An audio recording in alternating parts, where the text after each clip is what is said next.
J'ai trouvé que c'était le client, en fait, qui était au centre des décisions. Tu sais, je me sentais considérée, je trouvais que c'était OK, c'est quoi vos besoins? Puis, tu sais, c'était Aglaé et Johan. Tu sais, on était des gens, on avait une identité, on avait des besoins et on ne se sentait pas du tout un numéro. On avait été voir des constructeurs et c'était toujours le même pattern qui se passait en disant nous, on est vraiment meilleurs que les autres. Nos fenêtres sont de qualité. L'autre, c'était l'isolation. L'autre, c'était le design. Et chez Belvédère, ça a fait à quelle heure vous vous levez le matin? Est-ce que vous déjeunez au comptoir ou à la table? Et là, ils s'intéressaient à nous. Pour nous, la première rencontre a été un vrai coup de cœur. On savait finalement qu'on pouvait complètement se livrer tels que nous étions parce que nous partagions des valeurs communes, telles que l'écologie, bien évidemment, la durabilité, leur choix de fournisseurs. C'était aussi un respect environnemental parce que je savais que Belvédère allait faire attention au niveau des déchets, que ça allait être bien recyclé.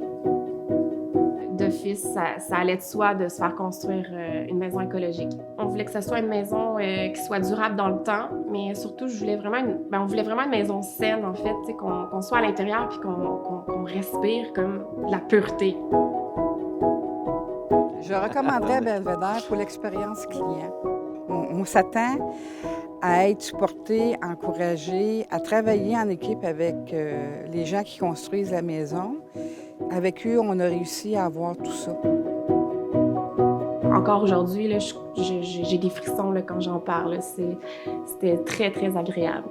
Un grand respect au niveau de nos besoins, un respect au niveau du budget aussi. Et c'était vraiment une belle expérience. On travaille beaucoup sur nos désirs. Et l'approche de Belvédère, c'est de travailler sur les besoins. La question, c'était qu'est-ce que tu fais dans ton garage? C'est vrai. On rapetisse ton garage et on ferait un atelier et on mettrait un abri d'auto. J'achète.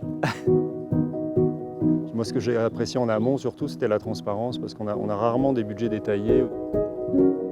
Notre compte d'électricité sur l'ancienne maison était environ 3 500 à 3 600 par année. Ouais. Et là, on est tombé à 1 200. C'est 3 fois moins cher. En fait, le plus drôle, c'est que l'hiver, on ne chauffe pas. De se dire qu'on ne construit pas une maison, mais qu'on construit une maison pour une vie.